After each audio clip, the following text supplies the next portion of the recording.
Honourable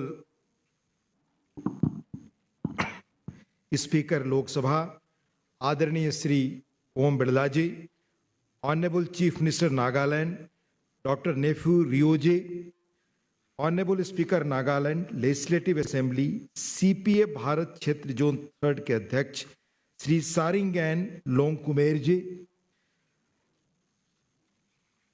Nagaland के उप मुख्यमंत्री श्री टीआर जिलोंग जी, नागालैंड के उप मुख्यमंत्री माननीय Shri Yanthungo Patton ji, honourable parliamentary affairs minister Shri KG Kenye ji, honourable speakers of various legislative assemblies, Nagaland के माननीय deputy speaker S Toiho Yeptho ji,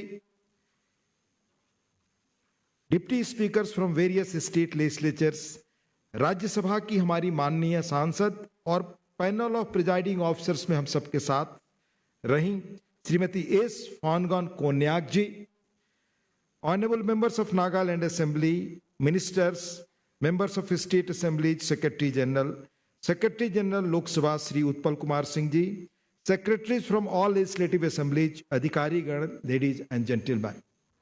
It's a privilege for me to be here in the beautiful state of Nagaland for the 22nd edition of the CPA India Zone 3rd Conference in प्राकृतिक सौंदर्य से संपन्न शांत शहर Kohima. I receive a lot of love and affection whenever I come to the Northeast region, and I always look forward to attending the CPA Zone 3rd Conference. इसके लिए सभी 8 राज्यों के प्रिजाइडिंग ऑफिसर्स को मेरा तहे दिल से आभार. सीपीए जोन 3 के एक्टिव कैलेंडर ऑफ इवेंट्स के लिए उन्हें बधाई. गुवाहाटी, शिलोंग, आइजॉल और गंगटोक में जिन जिन सम्मेलनों में भाग लिया, हर बार उस क्षेत्र के बारे में कुछ नया सीखकर वापस लौटा. यह भी मेंशन करूं कि सभी प्रिजाइडिंग ऑफिसर्स अपनी हॉस्पिटैलिटी में अत्यंत उदार रहे हैं. इस कॉन्फ्रेंस के लिए I must thank honourable speaker Shri Sharingain Longkumer ji and the honourable chief minister doctor Nephew Rio ji for their excellent arrangements and warm hospitality in this scenic and beautiful city of Kohima. The rich diversity, the warmth of the people and the pleasant weather has already made everyone feel comfortable. इस शहर कोहिमा के war symmetry में वह line लिखी हुई है जिसने हम जैसे करोड़ों देश के लोगों को राजनीति में और सामाजिक जीवन में काम करने के लिए हमेशा प्रेरित किया. वह पंक्ति I would like to quote: when you go to home, tell them of us and say, for your tomorrow we gave our today. माननीय प्रधानमंत्री जी ने लाल किले से कहा 15 अगस्त के दिन कि 47 तक भारत को विकसित बनाने का फर्ज हमारी पीढ़ी को यह पुनीत कर्तव्य है, क्योंकि हमारी पहले वाली पीढ़ी ने अपना आज हमारे इस कल के लिए कुर्बान किया. यह हमारा पवित्र दायित्व है और इस विषय पर आपने संवाद का आयोजन यहां किया है, इसलिए आप बधाई के पात्र हैं. मैं एक चीज और निजी उल्लेख करना चाहूंगा. हम सब जब 18, 19, 20 वर्ष की उम्र के थे और राजनीति की ओर आकर्षण हो रहा था, तब हमारे युवाओं के नेता, खास वक्त उस वक्त जॉर्ज फर्नांडिस ने एक बड़ी महत्वपूर्ण बात कही थी. उनसे लोगों ने पूछा, आपातकाल में आपको कहां से प्रेरणा मिली कि आप संघर्ष कर सके? तो उन्होंने वॉर सिमेट्री पर लिखी इस लाइन को कोट किया था. तब से यह लाइन हम सब जैसे लोगों को प्रेरित करती. In just a few weeks, और इसके साथ ही यह धरती नागा लोगों के गौरवपूर्ण इतिहास, समृद्ध सांस्कृतिक विरासत, परंपरा, सामुदायिक बोध, मशहूर हॉर्नबिल महोत्सव की शानदार धरती है. यहाँ के सशस्त्र बलों की देश की सेवा में उल्लेखनीय योगदान है. In just a few weeks from now, on December 1, the state will also be celebrating its 63rd Foundation Day. Please do accept my advance felicitations to the people of Nagaland. The theme of this conference, Policy, Progress and People, Legislatures as Catalyst of Change, captures the broader goals in the modern era, that is how to manage development aspirations for a developed India by 2047, alongside our commitment to environmental and social practices. यह भी mention करूं कि माननीय speaker Shri सारिंगैन Longkumer जी की रहनुमाई में नागालैंड विधानसभा ने digital परिवर्तन, कैपेसिटी बिल्डिंग और विधानसभा पुस्तकालय के आधुनिकीकरण में अग्रणी भूमिका निभाई है और उल्लेखनीय काम किया है. माननीय प्रधानमंत्री जी ने वर्ष 2047 तक भारत को एक विकसित राष्ट्र बनाने का लक्ष्य रखा है। इस दिशा में देश के हर राज्य को अपने अपने टारगेट्स और प्रायोरिटीज को पूरा करना है, जो अंततः मिलकर इस एम्बिशियस गोल को पाने में मदद करेंगे। पिछले एक दशक में इस क्षेत्र की सामाजिक और आर्थिक एस्पिरेशंस को पूरा करने के लिए नई तरह से जोर है।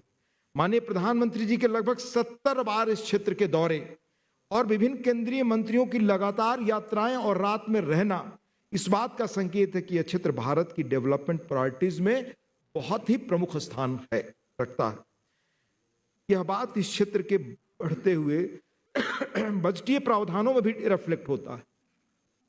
नॉर्थ ईस्ट क्षेत्र में बजट का 10% खर्च करने का कमिटमेंट शुरू में भले ही महत्वाकांक्षी लगा हो, लेकिन हर वर्ष यह हमें दिखा रहा है कि इस फोकस से क्या कुछ हासिल किया जा सकता है। वर्ष 2014 में नॉर्थ ईस्टर्न रीजन का कुल बजट लगभग 24,500 करोड़ रुपए था। इस फाइनेंशियल ईयर में टारगेटेड एक्सपेंडिचर 1.8 लाख करोड़ रुपए हैं। एक दशक पहले इस क्षेत्र में महज 10,900 किलोमीटर नेशनल हाईवेज थे। पिछले 10 वर्षों में इसमें 6,000 किलोमीटर की बढ़ोतरी हुई है। प्रधानमंत्री ग्राम सड़क योजना के तहत 45,000 किलोमीटर से अधिक ग्रामीण सड़कों का निर्माण हुआ है। इस वर्ष के अंत तक नॉर्थ ईस्ट का हर विलेज 4G नेटवर्क से जुड़ जाएगा।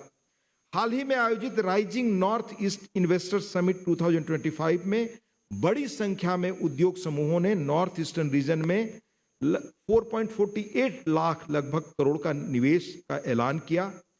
इस तरह यह राज्य नॉर्थ ईस्ट देश की अष्टलक्ष्मी है।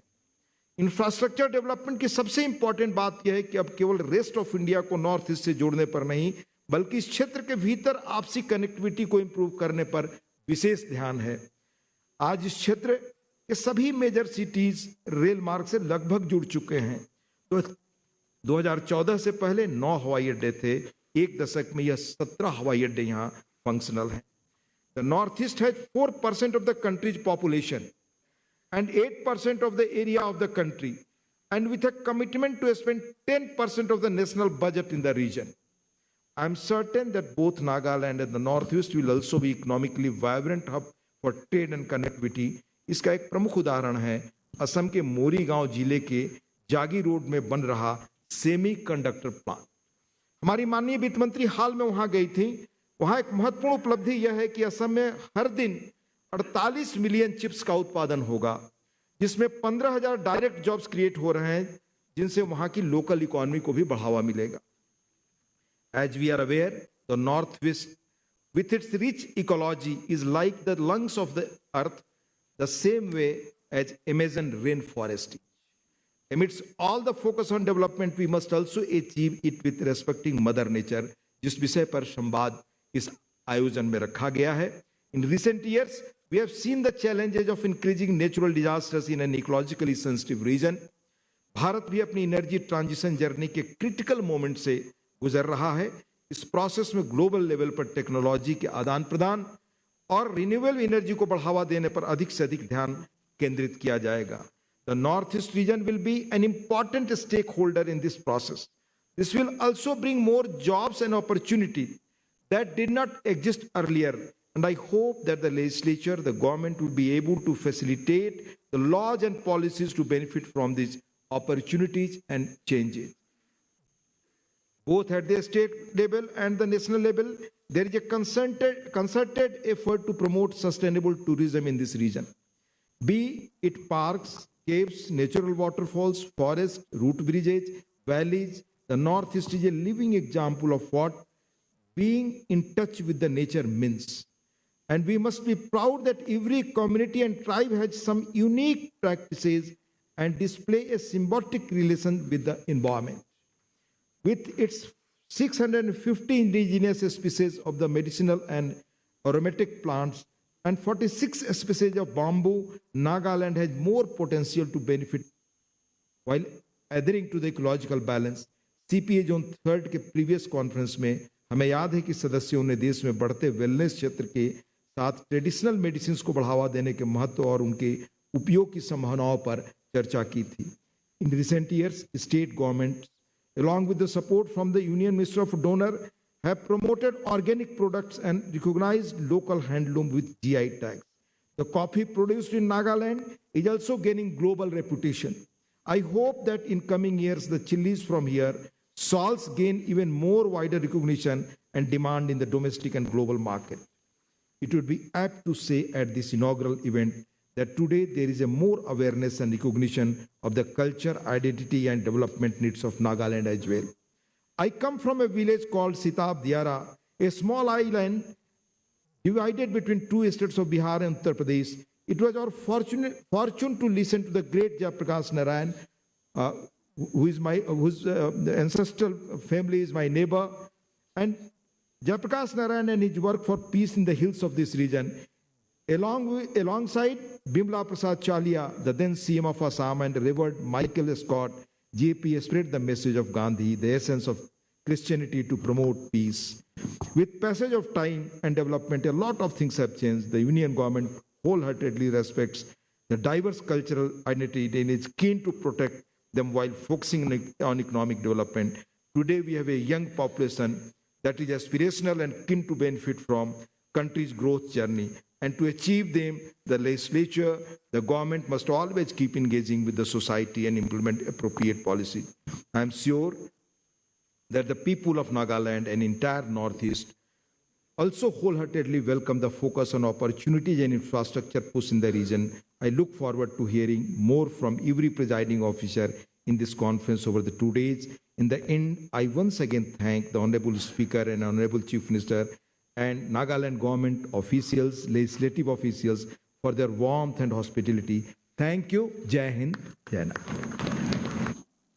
धन्यवाद माननीय हरिवंश जी, आपके संवेदनशील और दृष्टिकोण से समृद्ध विचारों के लिए. With great honor and respect, I now request Honorable Chief Minister of Nagaland, Dr. Nepereou, to take his time.